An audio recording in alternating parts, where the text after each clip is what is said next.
वजीर आला रेवंत रेड्डी ने फीस मुआवजे फीस रीएम्बर्समेंट के मसले पर अपनी पॉलिसी वाज़े कर दी है। उन्होंने जोर दिया है कि तालीम कारोबार नहीं बल्कि एक खिदमत सरोसा है। वजीर आला ने तालीमी इदारों को वाज़े पैगाम दिया है कि अगर आप तालीम को कारोबार तिजारत बनाना चाहेंगे तो यह कबूल नहीं किया जाएगा, यह मुमकिन नहीं होगा। उनका यह बयान निजी तालीमी इदारों की जानिब से बकायाजात बका फीस की अदायगी पर हड़ताल के पस मंज़र में अहमियत रखता है। हुकूमत का यह मौक़िफ़ है कि तालीम को मुनाफाखोरी का ज़रिया नहीं बनना चाहिए बल्कि ये अवामी खिदमत होनी चाहिए। నేనేమన్నాను, వాళ్ళు వడ్డించిందే ఈ అప్పు, ఇది మేం చేసింది కాదు। 2014 నుంచి ఇప్పటి వరకు చదువుకున్న విద్యార్థులు ఎవరు, ఫీజు రియంబర్స్మెంట్ పొందిన సంస్థలు ఎవరు, ఈరోజు ఎవరెవరికి బకాయి ఉంది, ఒక ఏదైనా సిట్ ఏర్పాటు చేసి విచారణ చేద్దాం। 2014-15 చంద్రశేఖరరావు గారు అసెంబ్లీలో మాట్లాడి ఒక విజిలెన్స్ అండ్ ఎన్ఫోర్స్మెంట్ను అపాయింట్ చేసి నివేదిక ఇచ్చిండ్రు। ఆ నివేదికను ఎందుకు తొక్కిపెట్టారు చర్యలు తీసుకోకుండా? దాని మీద కూడా చర్యలు తీసుకుందాము। నేను ఆ కళాశాల యజమానులను, మీరు వ్యాపారం చేసుకుంటారు, మీరేం సేవ చేస్తలేరు, మీ వ్యాపారంలో మీరు ఎంత సంపాదించిండ్రు, మీరు ఎట్లా సంపాదించుకుంటున్నారు, ఏమేం జరిగింది అనేది అందరికీ తెలుసు। రాజకీయ ప్రేరితమైన స్టేట్మెంట్లు అధికారులను తిట్టడంతోనే మీకేం ఫీజు రియంబర్స్మెంట్ రాదు। ప్రభుత్వానికి ఉన్న అప్పుల్లో 35 సంవత్సరాలు ప్రభుత్వంలో సేవలు అందించిన అధికారులకు కూడా వాళ్ళ రిటైర్మెంట్ బెనిఫిట్స్ను విడతల వారికి ఇస్తున్నాము। మేము ప్రభుత్వాన్ని ఏర్పాటు చేసే సమయానికి జీతభత్యాలు కూడా విడతలాలు ఇస్తుంటే సర్దిద్దుకుంటూ వస్తున్నాము। సహకరించాల్సిన మీరు ఈ రకమైన వితండవాదంతో బంద్ పెడితే ఇప్పుడు ఫీజులు అడగరా? ఇప్పుడు బంద్ పెడితే పిల్లలకు విద్య దూరం అవుతుంది। 3 నెలలకు 6 నెలలకు మేము ఫీజులు ఇస్తే ఈ బంద్ పెట్టినందుకు ఎవరిని శిక్షించాలి? పిల్లల జీవితాలతోని చెలగాటాలు ఆడొద్దని నేను యజమానులకు చెప్తున్నా। విడతల వారీగా మీకు ఫీజులు చెల్లించే బాధ్యత మేము తీసుకుంటాము। మొట్టమొదట మేము అధికారంలోకి వచ్చిన తర్వాత ఏం బకాయిలు ఉన్నా అవి ఇస్తాం। కేసీఆర్ పెట్టిపోయిన బకాయిలు ఏమన్నా ఆడబోయి అడుగురి, ఉన్నవే 3600 కోట్ల బకాయిలు అంటే 6000 ఇయ్యండి 5000 ఇయ్యండి అని ఉపన్యాసాలు ఇస్తుండు। ఉపన్యాసాలు ఇచ్చటాయని చూసిన 12 కాలేజీలు పర్మిషన్ ఇవ్వమని వచ్చి పైరేకి వచ్చిండు, ఇయ్యలే। ఇంకొక ఇద్దరు ఆఫ్ క్యాంపస్, ఆయనది ఉండేది మహబూబ్నగర్లో, ఆఫ్ క్యాంపస్ హైదరాబాద్లో నాకు క్యాంపస్ ఇవ్వమని వచ్చిండు, ఇయ్యలే। ఇవన్నీ రూల్కి వ్యతిరేకం, అవి ఇయ్యలేదు కాబట్టి తీట పెట్టుకొని ఇట్లాంటి వేషాలు వేస్తున్నారు। పిల్లల్ని వెనక్కి తిప్పితే ఏమవుతుందో నాకు తెలుసు, వెనక్కి ఎట్లా తిప్పొచ్చు। నేనేందంటే ప్రభుత్వాన్ని నడుపుతున్నా కాబట్టి ఆ ప్రయత్నం చేస్తలేను। పిల్లల చదువులకు ఆటంకం కలిగిస్తే యజమానులైనా ఉండొచ్చు, రాజకీయ పార్టీలైనా ఉండొచ్చు, ఎవరైనా కఠినంగా వ్యవహరిస్తాము। वजीर पूनम प्रभाकर ने बीजेपी की इंतखाबी कारकर्दगी के बारे में एक बड़ा दावा किया है। उन्होंने कहा है कि आइंदा इंतखाबात में 3 हिस्सों का मतलब है कि बीजेपी को 10,000 से ज्यादा वोट नहीं मिलेंगे, 10,000 वोटों से ज्यादा नहीं आएंगे। उनका इशारा है कि बीजेपी को 3 हिस्सों की हद में ही वोट मिलेंगे। वजीर ने ये पेशिनगोई करते हुए बीजेपी की इंतखाबी सलाहियत को कम करके दिखाया है। ये बयान सियासी गर्मी को मजीद बढ़ा सकता है और अब ये देखना दिलचस्प होगा कि बीजेपी इस दावे पर क्या जवाब देती है। మాకున్న అంచనాల ప్రకారంగా 3 అంకెలంటే 10,000 కంటే కూడా ఓటు దాటే ప్రశ్న లేదు। ముందు నుంచి చెప్తా ఉన్నాం, భారతీయ జనతా పార్టీ జూబ్లీహిల్స్ నియోజకవర్గంలో 10,000 ఓట్ల కంటే ఎక్కువ రావు। కిషన్ రెడ్డి గారు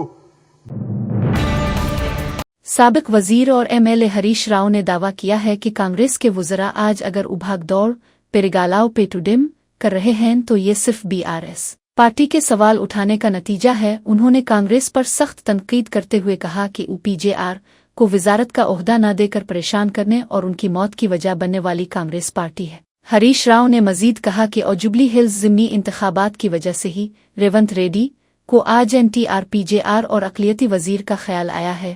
उनका वाज़े इशारा था कि कांग्रेस का ये सब कुछ करना सिर्फ इंतखाबी मौक़े प्रस्ती सियासी मौक़े प्रस्ती है।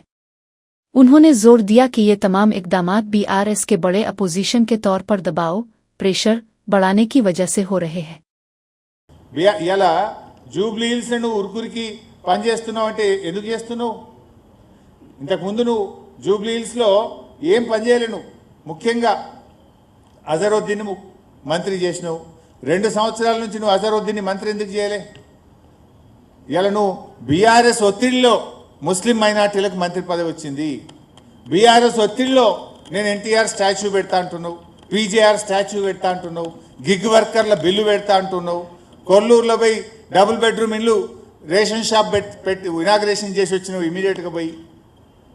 7 రోజులు రేవంత్ రెడ్డి ఇలా గల్లీ గల్లీ మోకాళ్ళ మీద పాదయాత్రలు చేస్తున్నాడు, గల్లీ గల్లీ తిరుగుతున్నాడు. ఎప్పుడైనా జూబ్లీ హిల్స్ ముఖం చూసినావా నువ్వు? ఇవాళ సినీ కార్మికులను, ఆ రోజు సినిమా యాక్టర్లను జైళ్ళలో పెట్టిన నువ్వు ఇవాళ సినీ కార్మికుల దగ్గరికి పోయి వంగి వంగి దండాలు పెడుతున్నావు. ఇట్లా చెప్పుకుంటూ పోతే ఇవన్నీ ఎవరి వల్ల జరుగుతున్నాయి? ప్రధాన ప్రతిపక్షంగా బీఆర్ఎస్ ఒత్తిడి వల్ల, బీఆర్ఎస్ గెలుస్తుందనే భయం వల్ల ఇవాళ నీకు ఇవన్నీ జరుగుతూ ఉన్నాయి. 2 సంవత్సరాలు ఇవేవి నీకు ఎందుకు గుర్తుకు రాలే? 2 ఏళ్లలో నువ్వు మైనార్టీలకు ఎందుకు మంత్రి పదవి ఇవ్వలే? ఎన్టీఆర్ స్టాచ్యూ బీఆర్ఎస్ ఎన్నో పెట్టింది. 70 అడుగుల ఎన్టీఆర్ స్టాచ్యూను ఖమ్మంలో పెట్టాం, కూకట్పల్లిలో పెట్టాం, బాన్స్వాడలో పెట్టాం, ఎన్నో చోట్ల బీఆర్ఎస్ పార్టీ పెట్టింది. ఇవాళ రేవంత్ రెడ్డికి ఎన్టీఆర్ గుర్తొస్తుంది. మరి 2 ఏళ్లకి ఎడమైనావు నాయన? జూబ్లీ హిల్స్ ఎన్నికలు వస్తే గుర్తొచ్చింది అది నీకు. మైనార్టీలు గుర్తొస్తారు, ఎన్టీఆర్ గుర్తొస్తాడు, పీజేఆర్ గుర్తొస్తాడు. మరి ఆ పీజేఆర్ కొడుకు ఎందుకు టికెట్ ఇవ్వలేను? నువ్వే కదా పీసీసీ ప్రెసిడెంటు. నిజంగా నీకు అంత ప్రేమ ఉంటే పీజేఆర్ కొడుకు ఎందుకు టికెట్ ఇవ్వలే? ఇవాళ పీజేఆర్ మీద నీకు ప్రేమ గుర్తొస్తుందా? పీజేఆర్కు మంత్రి పదవి ఇవ్వకపోవడం వల్ల, కాంగ్రెస్ యొక్క అరాచకం వల్ల ఆ రోజు పీజేఆర్ చనిపోయింది గుండాకి. ఇవాళ నువ్వు పీజేఆర్ మీద ప్రేమ వలకపోస్తున్నావు. కొల్లూరు డబుల్ బెడ్రూమ్లో ఒక్కనాడన్నా కేసీఆర్ కట్టిండనే నెపంతో ఒక్కనాడు 2 ఏళ్లలో మీరు పోలే. ఇప్పుడు రోజు ఒక మంత్రి పరిగెత్తుతుండు, ఒకలేని కొగలు ఉరుకుతుండు. ఒక ఆయన పోయి దవాఖాన పెడతా అంటుండు, ఒక ఆయన పోయి రేషన్ షాపులు పెడతా అంటుండు, ఒక ఆయన పోయి నేను మున్సిపల్ చెత్త ఎత్తడానికి బండ్లు పెడతా అంటుండు, ఇంకొక ఆయన పోయి అంబులెన్స్ పెడతా అంటుండు. 2 ఏళ్ళు అడిగిపోయింది. This is all done by BRS. BRS అనే ప్రధాన ప్రతిపక్షం ప్రశ్నిస్తుంది కనుకనే ఈరోజు ఒకటొకటిగా జరుగుతున్నటువంటి పరిస్థితి గడబడతా ఉంది. कलवाकोरत्ती में कांग्रेस एमएलए किसी रेड्डी नारायण रेड्डी के कैंप ऑफिस का तलबा और तलबा यूनियन के रहनुमाओं ने घेराव माटुडनेम किया है। पीडीएस-यूएआईएसएफ और एसएफआई की क़यादत में तलबा ने एहतजाज धरना किया। तलबा का अहम मुतालबा था कि बकिया स्कॉलरशिप्स और फीस मुआवजे फीस रीएम्बर्समेंट को फौरी तौर पर जारी किया जाए। तलबा ने कांग्रेस हुकूमत के खिलाफ शदीद नारेबाजी की और कहा, ए लीडर हमें कांग्रेस की हुक्मरानी हुकूमत नहीं चाहिए। ये एहतजाज तालीमी कर्जों बकाजात की अदम अदायगी पर तलबा बरादरी में बढ़ती हुई नाराजगी को जाहिर करता है।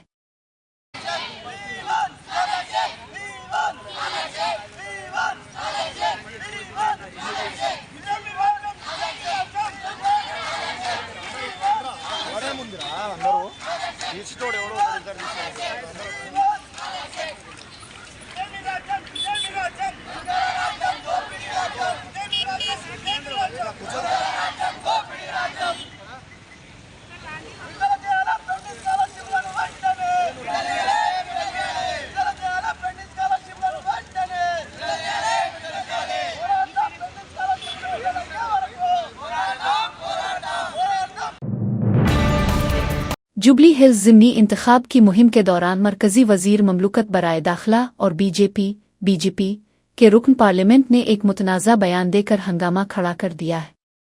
अपनी रैली में उन्होंने कहा, अगर मैं कभी टोपी पहनूंगा तो अपना सर कलम कर दूंगा। उन्होंने कांग्रेस पार्टी पर भी शदीद तनकीद की और कहा कि कांग्रेस ने सिर्फ 1 लाख वोटों के लिए ओवैसी के सामने हथियार डाल दिए हैं, खुद सपुर्दगी कर दी है। अपोजिशन जमातों ने उनके इस बयान को नफरत अंगेज तकरीर हिट स्पीच करार दिया है।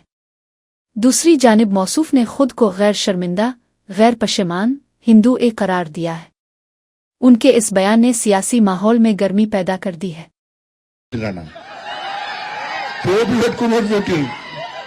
పాకిస్తాన్ జోకు మొదలు పెట్టారు. నాకు గుర్తొస్తున్నా ఎందుకంటే నాకైతే అనవట్లేదన్న.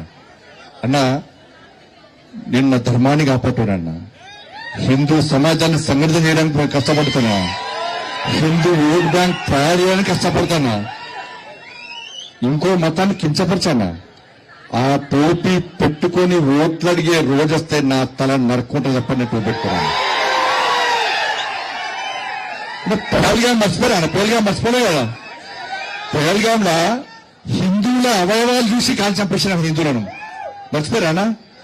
హిందూ ఊళ్ళో వైద్యులు కాల్చి చంపించినా నాకు ఈ కాంగ్రెస్ వద్ద డౌట్ వస్తుందన్న. ఈ టోపీలు పెట్టుకొని తిరిగి ఈ పాకిస్తాన్ జోక్తుంటే ఫస్ట్ వీళ్ళని చెక్ చేయాలి. వీళ్ళు నిజంగా హిందువులేనా, వీళ్ళ DNA పాకిస్తాన్ కి ఇట్లా ఉందా అని డౌట్ వస్తుందన్న. చెక్ చేయాలా లేదా?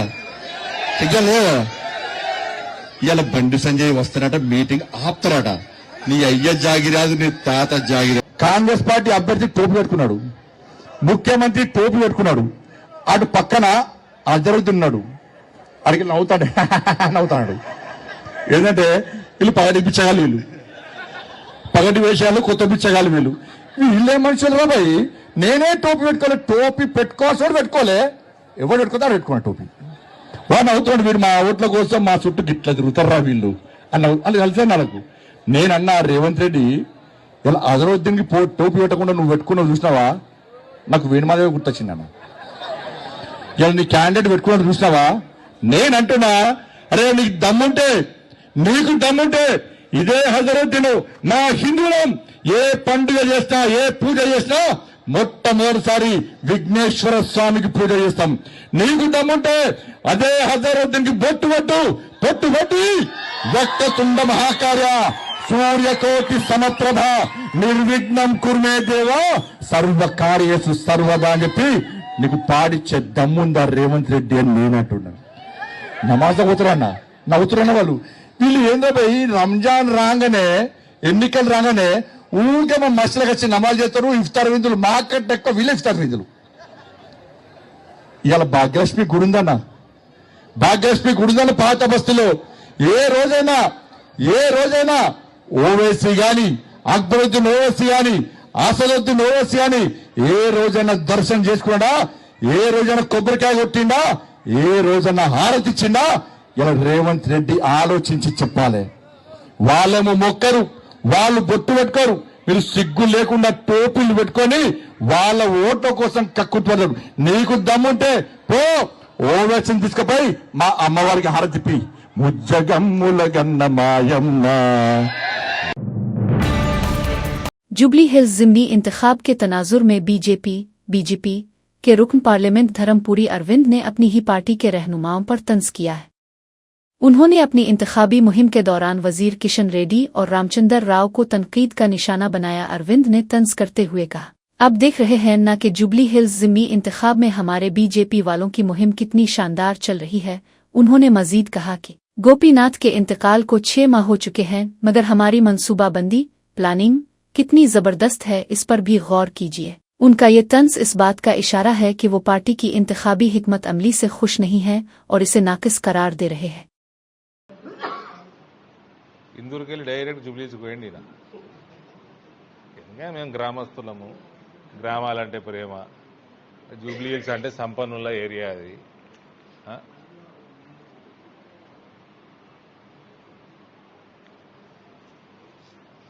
అది అక్కడ నాయకులు ఉన్నారు, మా సీనియర్ నాయకులు ఉన్నారు, ఆడ మా ఎంపీ ఉన్నాడు, మా మంత్రి ఉన్నారు, వాళ్ళు చూస్తున్నారు. గోపీనాథ్ గారు ఎన్నడూ చనిపోయినరు, ఏ నెలలో చనిపోయినరు? దాదాపు 6 నెలలు వస్తున్నాయి, అంతే కదా. సో 6 నెలల ముందు ఎలక్షన్ వస్తుందని తెలుసు, ప్రణాళిక చేసుకున్నారు వాళ్ళు, క్యాండిడేట్ ఎన్నుకున్నారు. అయిపోయాయి కదా, రేపా లాస్ట్ ఎల్లుండే అయిపోయింది. ఎలక్షన్లు 14th రిజల్ట్ వాళ్ళు చూస్తున్నారు అక్కడ.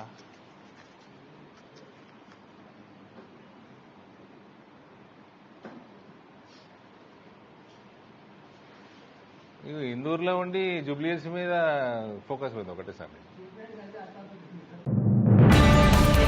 जुबली हिल्स ज़िमनी इंतखाब से कबल फ्लाइंग स्क्वाड ने भारत राष्ट्र समिति के 2 अहम रहनुमाओं के घरों पर छापे मारे।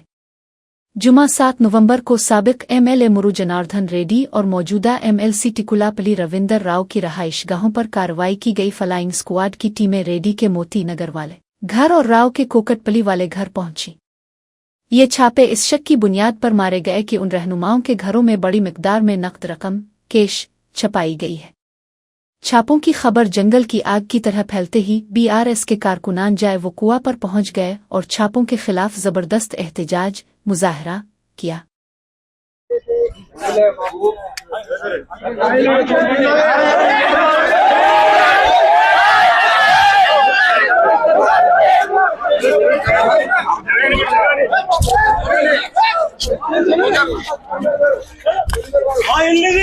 ఇల్లు మా ఇంట్లోకి మేము పోతున్నాం.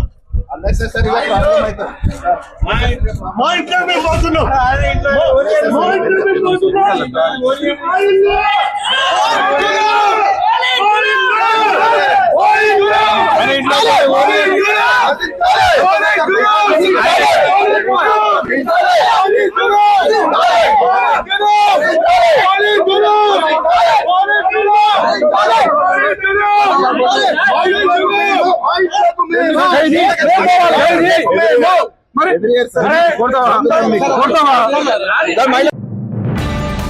वजीर आला रेवंत रेड्डी के अपने जिला आबाई जिला विकेराबाद में एम्बुलेंस सर्विस पर सख्त सवाल उठाए गए हैं। जिला के तांडोर से कोडिगल जाने वाली सड़क पर एक एम्बुलेंस 108 सर्विस पिल के ऊपर खराबी की वजह से रुक गई। एम्बुलेंस के राख जाने की वजह से सड़क पर शदीद ट्रैफिक जाम हो गया। अवाम ये सवाल कर रही है कि मुश्किल वक्त में जान बचाने वाली एम्बुलेंस रास्ते में कैसे राख सकती है। लोगों का कहना है कि एम्बुलेंस की मुनासिब देखभाल मेंटेनेंस नहीं की जा रही है। अवाम ने हुकूमत से फौरी मुतालबा किया है कि एम्बुलेंस खिदमात में खलल न आए, इसके लिए ठोस इक़दामात किए जाएं।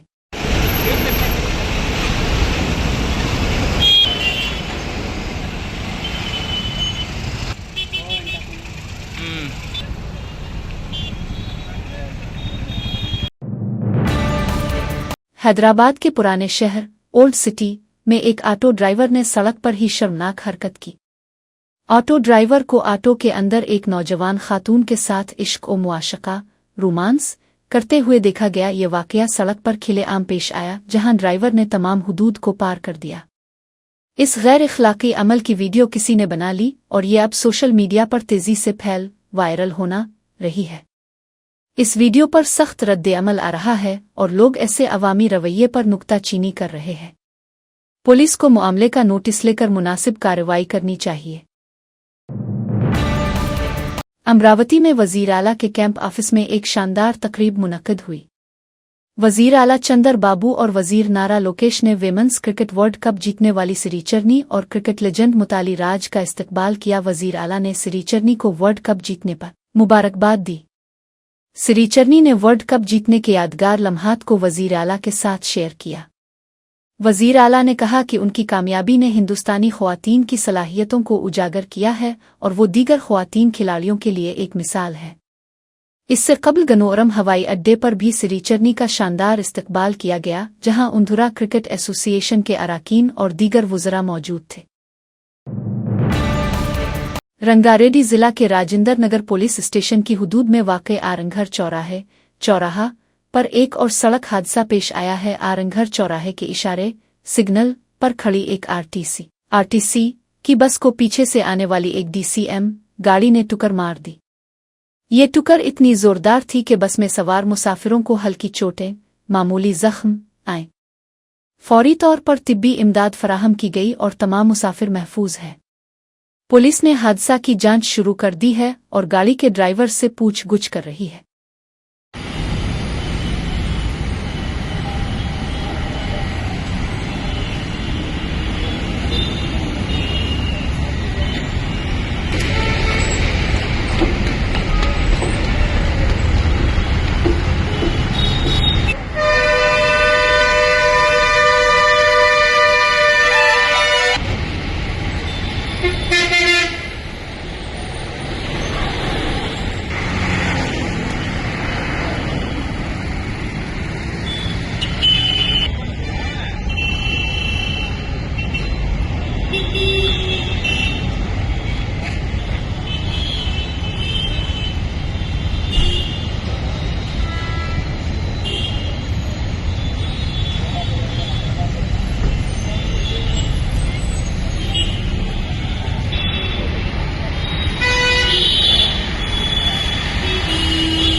राजना सुनरसलुआ जिला के वमुला वाड़ा रूरल मंडल के राजा नगर गांव में एक शर्मनाक वाकया पेश आया है।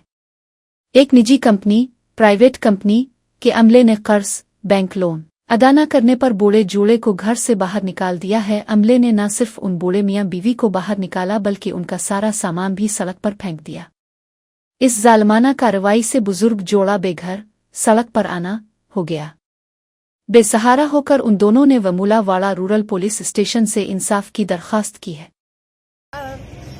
పోలీసు వాళ్ళు వచ్చిర్రు, బ్యాంకు వాళ్ళు వచ్చిర్రు, అంగడంగడి చేసిర్రు, ఇవన్నీ బయట పెట్టిర్రు. ఇక నాకు ఉందా ఎవరు రానిత్తలేదు నన్ను ఇంట్లోకు. నాకు ఏడంగు దొరకలేదు. రూము ఏమన్నా లెగ్గులాడుకుందామన్నా కానీ నాకు రూమ్ కిరాయి కట్టడానికి నేను జాలతలేను. నాకు తిందామంటే తిండికి లేదు. నాకు గోసున్నది. నేను పుట్టిడు బాధపడుతున్నా. నాకు వెనకెవ్వరు లేరు, నాకు ముందెవ్వరు లేరు, నాకు అక్క చెల్లని లేరు, నాకు ఎవ్వరు లేరు. ఉన్నా నేను నాకు ఏమి మాట్లాడలేదు, నాకు ఏమి దొరకలేదు. కొద్దిగా దయచేసి మాకు మా ముసలాళ్ళకి ఏదన్నా సాయం చెయ్యాలి. మీ పాదాలకు వందనాలు అయ్యా బాంచను. ఎక్కడ కానీ పట్టుదల ఉన్నాము సల్లె। हैदराबाद में कांग्रेस हुकूमत के तहत सरकारी अस्पतालों की हालत बदतरीन इदे अवेनेम हो गई है।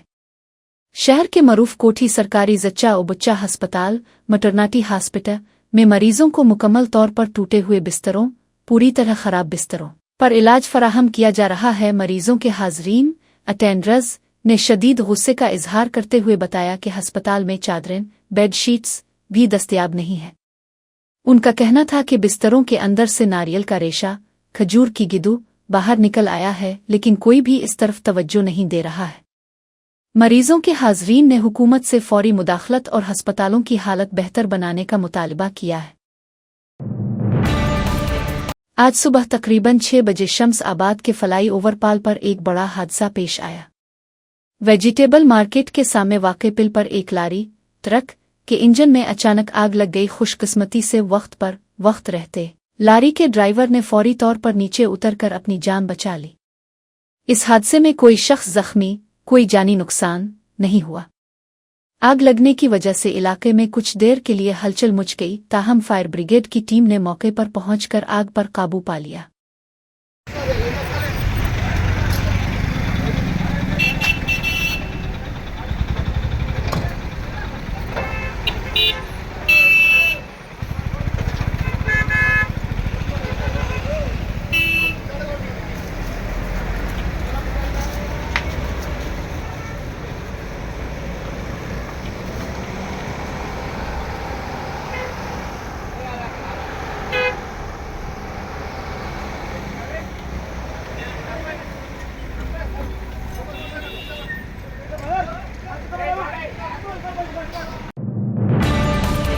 पद्दापुली जिला के सुल्तानाबाद में जहां एक तरफ बंदरों के हमलों ने लोगों को शदीद जख्मी घायल कर रखा है, वहीं एक बंदर दोस्ती का हाथ बढ़ा रहा है। सुल्तानाबाद के गांधीनगर में अनुमाला बचिया नामी शख्स बैठा हुआ था कि अचानक एक बंदर आया और उनके सर पर चढ़कर बैठ गया।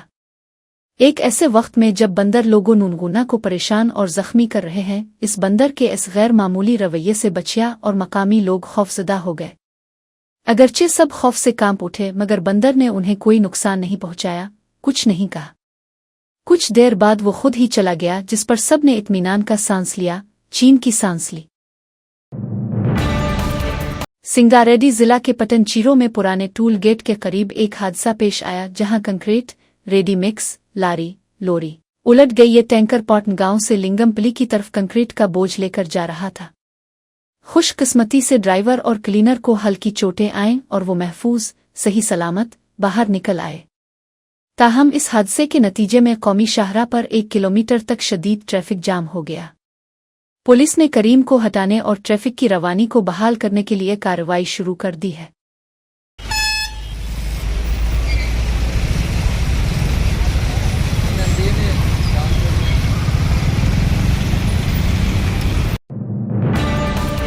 विशाखापट्टनम के पैदा गिनटियड्डा मंडल में वाक़े हुंदुजा प्लांट के करीब फलाई ऐश की दलदल बारदेम में मवेशियों के फंसने से हलचल मच गई। कम अज कम 15 मवेशी इस कीचड़ में घुस गए और बाहर नहीं निकल सकी। ये मुसीबत ज़दा मवेशी कीचड़ में फंस गए थे और खुद से बाहर आने से कासिर थे। मकामी लोगों ने फौरन इमदादी काम शुरू कर दिया। कई घंटों की सख्त कोशिश के बाद गांव वालों ने बड़ी मुश्किल से उन तमाम मवेशियों को बहिफाजत बाहर निकाल लिया। अगरचे ये वाकया किसी बड़े नुकसान के बगैर खत्म हुआ, लेकिन इसने हिफाजती इक़दामात पर सवालात उठा दिए हैं।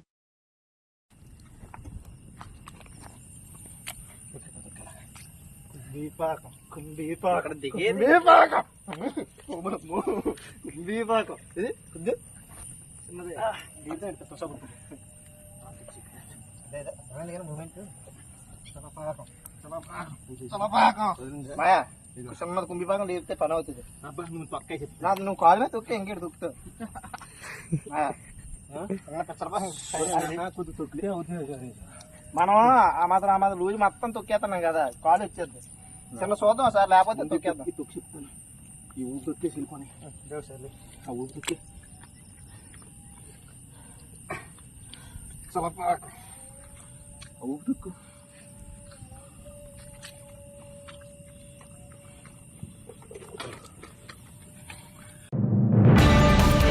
वरंगल और हैदराबाद के दरमियान मरकजी शाहराह पर घाटकेसर पुलिस स्टेशन की हुदूद में एक बड़ा हादसा होते होते रह गया।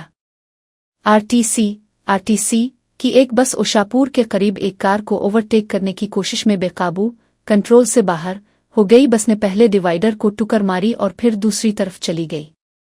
खुशकिस्मती से बस करीब की रेलिंग चार दीवारी से टकरा कर रुक गई। इस हादसे में बस में सवार तमाम मुसाफिर महफूज रहे और उनकी जानें बच गईं। ये वाकया ड्राइवरों को तेज़ रफ्तारी और लापरवाही से ओवरटेक करने के खिलाफ अहम सबक देता है।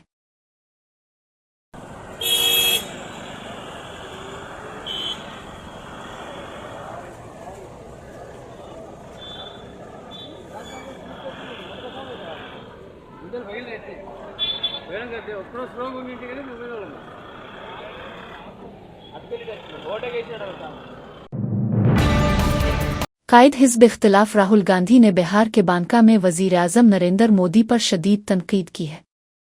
राहुल गांधी ने कहा कि मोदी दावा करते हैं कि बीजेपी हुकूमत ने इंटरनेट डेटा की कीमतें इतनी कम कर दी हैं कि नौजवान रील्स मुख्तसर वीडियोज़ बना सकते हैं। ताहम राहुल गांधी ने सच्चाई बताते हुए कहा कि जब आप रेल देखते हैं तो इसका फ़ायदा आपको नहीं होता। आपके रेल देखने से पैसा अंबानी की जेब में जाता है। उन्होंने रील्स को नए ज़माने का नशा, नए ज़माने की लत करार दिया, जिसका मकसद नौजवानों की तवज्जो हटाना है। उनका कहना था कि ये एक चाल है ताकि अब बेरोज़गारी, तालीम और सेहत, अस्पताल जैसे अहम मसाइल पर सवाल न पूछें। और उन्होंने आपसे क्या बोला? उन्होंने आपसे बोला कि बीजेपी की सरकार ने डेटा का दाम इतना कम कर दिया है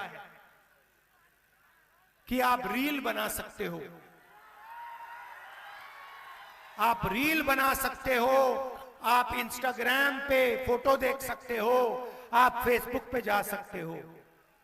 भाई और बहनों, रील बनाने से, इंस्टाग्राम पे फोटो देखने से, सेल्फी लेने से आपके जेब में पैसा आता है क्या?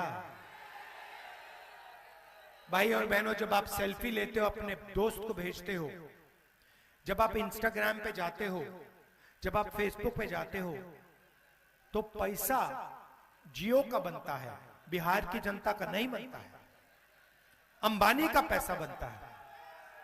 भाई और बहनों, नरेंद्र मोदी जी ने आपसे रोजगार की बात नहीं की। आपसे कहते हैं आपको हमने इंस्टाग्राम दिया, डेटा का दाम कम किया। अब सच्चाई सुनिए, ये इंस्टाग्राम जो है, ये रील्स जो है, ये फेसबुक जो है, ये आपके ध्यान को भटकाने का तरीका है, आपके ध्यान को इधर उधर ले जाने का तरीका है। ये सारे के सारे 21वीं सदी का नशा है, नया नशा है, ये 21वीं सदी का नशा है। सही बोल रहा हूं? और प्रधानमंत्री आपको रोजगार नहीं दे रहा है। अगर ये आपको रोजगार देता, अगर ये आपको अस्पताल देता, अगर ये पेपर लीक को हटाते, लोगों को जेल में डालते और फिर कहते कि हमने डेटा आपको दे दिया, कम नाम पे दे दिया तब भी ठीक होता,